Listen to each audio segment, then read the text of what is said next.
Welcome to the Clock Tower. I'm Brandon, and today we're looking at Avatar. We're diving into the new set has just been released into English, and we have a deck today featuring all 4 colors, in part because of our level 3 top end. Our level 3 top end, Aang, Master of All Elements. On play, heal, but the combo itself is where this really comes into play. On attack, if you have the choice in play, it's a pay 1, pitch 1 from hand. You mill 4 cards from the top of your deck, and depending on how many colors you reveal from that, depends on all the effects that go on. So if you reveal 2 or more colors, you can shuffle back 2 into your opponent's deck, so kind of decompress your opponent. If there are 3 or more colors, you deal 3, so a shuffle back to then burn 3, so trying to decompress them and then burn extra. And additionally, if you're able to mill all 4 colors, you can deal a point of uncancelable damage, essentially. You're able to put the top card of their deck into clock, and there's nothing they can do about that. So trying to get that guaranteed point in there is kind of what this deck is designed to try to do.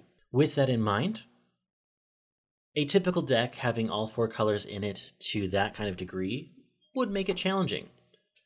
So there are some protects and tools in place to be able to try to deal with that and make that more efficient in making that happen. To get there, we run the level 1 combo in blue. This is the Sokka combo with pants. So it's a very small, but during your turn, it gets an additional 3k power, 6/5 without CX. It does require experience, being level 2 or higher. If you can meet that condition, you can look up the top 3 cards of your deck and choose an event or character and add it to hand. The rest go to waiting room, and then it gets an additional 500 power. So with the pants in play, at the end of the combo, going into the power comparison stage, you'll be sitting at 8k. Pretty respectable for that. It does require experience, which we'll get to as well as we look at this deck, but being able to either get an event or get character is pretty important here, and having that kind of selection between the top 3 cards I think is also ideal here. It is also a little bit more mill, which is also really important for this deck as well. But to kind of go level by level, let's kind of look at it starting at 0. We do have Momo the Winged Lemur. This is our climax swap, but this is also a shuffle back tool, which can be pretty effective in some of the different options and things we have in play. Being able to shuffle back is a pretty neat idea here with this deck, especially as there are several things that want certain things in deck. And so being able to kind of just do that at will with this deck is really important. It also gives a +1 soul when it does that, so you can push a little bit soul at any point in the game. We also run Toph, Wanted. This is our brainstorm that has an additional ability that when you use an act for the first time, you're able to then look at the top card of your deck and either put it on top or bottom. So effectively, when you use your act, you can when you use a brainstorm, which is an act, you can activate the ability to look at the top card of the deck to see if it is a climax. If it's not a climax, you can put it on bottom of deck and effectively get a 5-card brainstorm out of it. Gladly take that. Brainstorm is really one of the big selection pieces here to be able to actually get the cards you want specifically from waiting room. It's also about our only real waiting room access tool to actually get a specific card. So being able to do that efficiently and effectively with the brainstorm here, very important for this deck. We also then have Aang protecting Ba Sing Se. If you have another avatar character, this gains 3k power cross turn.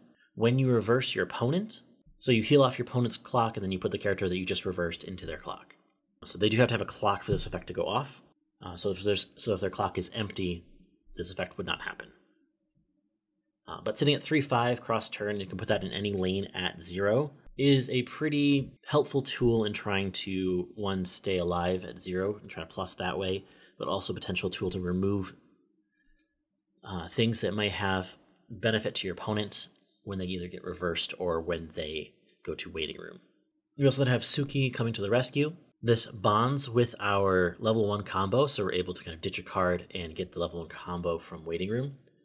It also has the ability of when it becomes reversed, you reveal the top card of your deck, and if it's a level 2 or higher, you may return it to your hand. So potential coin flip back to hand is pretty nice, especially since we have a lot of things that we want to discard at some point. We don't have a ton of hand filter tools, but we have a lot of discard outs throughout the game. So being able to use this as a potential discard out for some of those is pretty nice. Speaking of discard outs, we also run the Zuko T server. We can ditch a character from our hand when we place it on stage to draw a card. So if we don't have a climax, but we know the climax is on top, we could potentially draw it through this. Also worth noting that when damage dealt by this card is canceled, it can go to stock. So that's another way to potentially build stock early as well. We run pretty stock neutral with this deck. Like, you're building up stock throughout the game, but we don't overload the mid game too terribly with stock. So we have a decent amount for our end game, but there's also potentially to plus into stock, so we could spend more if we needed to at different points in the game. So just kind of having this card available is nice. We also have then Katara Quick Thinker. This is really ideally on stage as a one of in our back row slot. So we don't have a lot of characters that we necessarily want in our back row slots. This is one being one of them, the other one being the Toph Wanted. Those are kind of the two big ones that we would like in the game at some point. The Katara Quick Thinker allows us to be able to mill an additional card on our endgame combo. So instead of milling 4, we're able to mill 5 to try to get all 4 colors in. So that's pretty useful. We can only use that as really as a one of though. If you have another one, it does not work. So we only can have this as a one of on our stage. It gives the middle position of a center stage additional 1500 power, so that middle slot attacking can give additional 1500 power. This is about our only real power pump of the deck, so we want to make sure that we are aware of the lanes in which we put things in. It technically also has a climax combo that we don't run, but I wanted to do some other things with this deck, so we do not run that combo itself. It's really here for the ability to give the additional +1 to our endgame combo. Though we can potentially mill into that 4th color to get that uncancelable point of damage to close the game. We also then run the Sokka, offering different perspectives. This is that kind of card in question that many people are looking at as a potential broken card, similar to the IMA that was just recently banned in JP. Being a little different than that IMA is a pay 1, clock yourself 1 to search your deck for a character equal to your level or lower that is a cost 0. Effectively only level 1s or 0s being able to spawn to stage when you use this. But this effect happens both when placed on stage or when placed into waiting room from stage, being placed on stage from hand specifically. So when it goes to waiting room, you can pay the cost. That being the kind of real big thing that you could potentially use this to spawn out additional attackers. So like for example, if you were able to remove this from stage with standby, or if we stand by over this card, we're able to effectively then use the ability to spawn out a character and get an additional swing in. We run this as a 2 of, which is going to be not different than people trying to really maximize this ability. They're maximizing this ability that people are going to try to run a 4 of with this card. I think it's a little expensive for that effect, and I think getting just an additional attack off is quite useful here. So potentially when you stand by here, you could potentially stand by over this card, and then you spawn the card over the card you just stood by in. Ideally, you stand by this over with itself, which then you can spawn out 2 different attackers, effectively, because you can spawn out one in that same lane and then spawn out the other one in a different lane. That's kind of the idea for this deck specifically, trying to look in that way. But with that in mind, I do run this as a 2 of, potentially for that like kind of real potential instance here. It's also another way to be able to just get characters onto field without having to use up as much hand. So because we do have a little less selectivity with our hand, we can potentially use this to spawn out our level 1 combo at 1. Or we can use this to spawn out a different 0 that we would rather need or want at 0 as well. So this is kind of our tool to be able to get the cards we don't have into play with a pay 1, clock ourself 1. Pulling from deck. Rounding out our 0 lineup, we have the Chibi Aang. This is another ditch from hand to be able to get the event at level 1 that we'll kind of dive into in just a few minutes. So that's all it is in his event bonder. It sits at 2/5 power. Being able to ditch anything is pretty key here, so we can also use this ditch climaxes that we do not need. Especially because we are running pants in this deck, we're probably running into having some climaxes that we probably do not necessarily want or need at that point in time. We only really need 1 event in play, so I run this as a 2 of, and the event is a 2 of to be able to try to pull that off and get the event in play. Diving into level 1. First up, we have the Sokka, the warrior of the Southern Water Tribe. We talked a little bit about this earlier, trying to do the combo and get it into play. This helps us to mill, this helps us to get our pieces into play, helps us to grab a little selectivity here with this card, but you're also able to make that your own selectivity. So part of the big thing with this is running the pants trigger as well, that we can have that pants trigger to get additional climaxes because we would like to be slamming climaxes throughout the game. We also run Aang Blending In on play mill 4. If the total number of colors you mill is 2 or more, you get 2k power. If it's 3 or more, you get Twin Drive. If it's 4 or more, you can stock charge from Waiting Room. So again, another card that plays into having that multiple color scheme in play. It's a mill 4, which is a pretty helpful thing to mill. As you notice, most of our level 0s do not have any kind of real milling ability outside of the Brainstorm itself. So having that additional mill power here is nice. Potential Twin Drive is also nice. But notably, it's also when you place it on stage from hand. So if you spawn this in through the Sokka, that does not activate the ability. So if you spawn this in through Sokka, it is just a base 4/5 character. We run the 1/1 Momo Loneliness. This is our anti-change stock bomb. So if our opponent is playing early plays, we can use this to remove them and put them into their opponent's stock, paying stock out on their end. So effectively removing them from stage, they cannot keep them on stage. At level 1, we also run the event. This is the event. We have to have Aang in play. So we have a notable couple of Aangs at level 0 and level 1. So up to that point, we have 6 different Aangs that we can run. Sokka can help spawn it in an Aang as well if needed. And that's partly also why we run the oversized Aang, sitting at 3/5. So we can potentially live across turn long enough to be able to get this into play. So once this is in play with Aang in field, we can look at the top 4 cards of our deck, add a character, put the rest in Waiting Room, put this into memory. When this is in memory, all of a sudden, a lot of things change. We can play cards without fulfilling color, specifically characters and climaxes. We would still need color for events, so specifically with this yellow event, we need yellow in clock or level. It's also, especially with the 4-color deck, we're wanting to clock more blue-yellow cards, because that's what we have more of in this deck. So being able to effectively clock those, but be able to play things like Standby, without needing the color red in our stuff to be able to play Standby, is very helpful and very useful in this deck. It is effectively a pay 1 to filter your hand slightly, but the long-term benefits of this card, I think, are important enough to warrant its need in the deck. But that rounds up level 1. Level 2, we only have 1 level 2 card, and it's a very interesting card, right? Essentially, if we have a climax in play, whether it's the choice, whether it's the standby, whether it's the pants, or if we ran bar, it could be bar as well. If we have one of those 3 in play, this card gets that trigger in all zones. So on attack, if we have a climax in play, all of a sudden, congratulations, this acts like another climax of that same thing. So if we have the pants in play, this acts like a pants, so we pull climaxes into our hand. If we have standby in play, this acts like standby. We can just start spamming out standbys with this card. If we have the choice in play, congratulations, now we have choice. We can either choose to stock cards or add cards to hand from Waiting Room that have soul triggers. So with that in mind, this is a really useful card in that regard. This can be essentially used like a climax effect, but we also don't mind it being buried in our stock. So we don't need suddenly to dig as deeply into stock to pay out climaxes, but still get the benefit of those climaxes in play. With that in mind, this also helps us to slam climax just about every turn because of that, because we have a lot more pants than we do anything else, so we're likely slamming pants more often, especially at level 1 and higher. That triggering this can help us to loop that pants combo a little bit more efficiently as well. Really interesting card with that ability alone.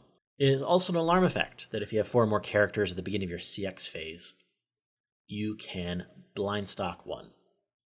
So this also potentially allows us to continually push stock into our stock zones. This is a 2/1 that we never want to hard play to field. So having a reason to clock this card is really nice as well.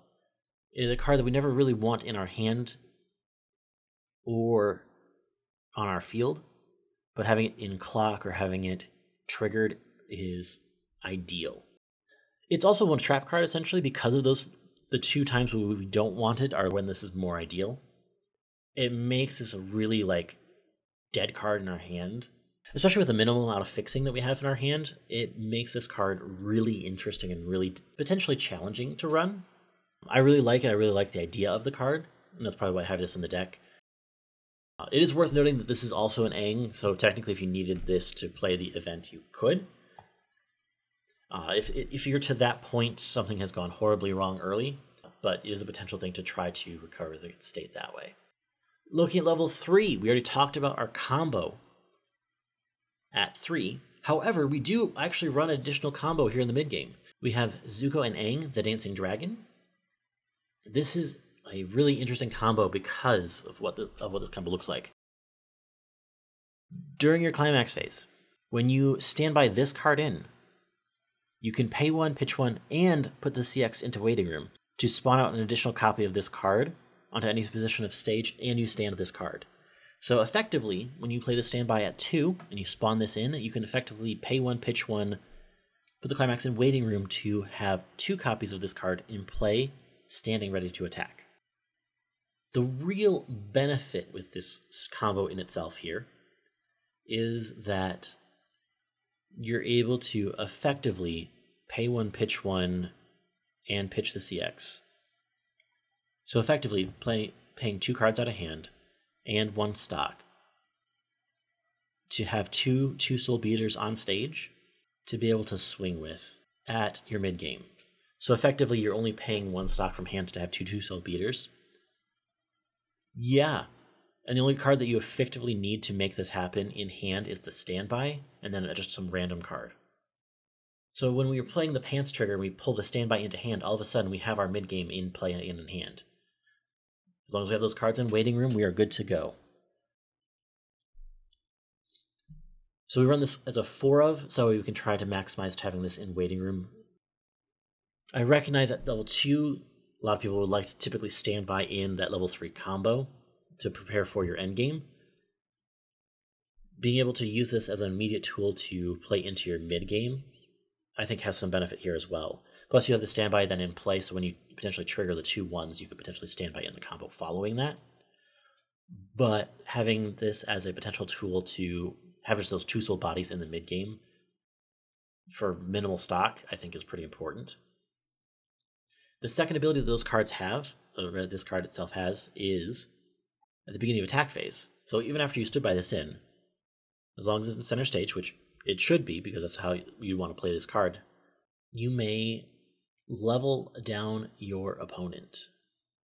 So effectively on their stage, you can choose a level 1 or higher character, and then they have to swap it with a level lower than that level that you just put in their waiting room, from their waiting room. So it does require them having a waiting room to be able to do this effect with, but being able to essentially hard remove cards that would be potentially bigger than this card to all of a sudden be able to just switch them into smaller things and smaller things that you can step over and win board with is pretty impressive. And the fact that you can do this every turn, as long as this card is on stage, is even more impressive, I think. So if for some reason that this is able to live cross-turn, you could potentially do it again. And notably, you can choose any of their characters.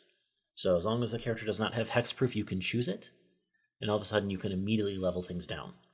So for example, if you're playing into Alice, and you have these 2 cards in play, all of a sudden you can just level down Alice right in front of you, and now you have 1-2 lanes. Because anything they level down with from there is going to definitely be smaller than this 10k power.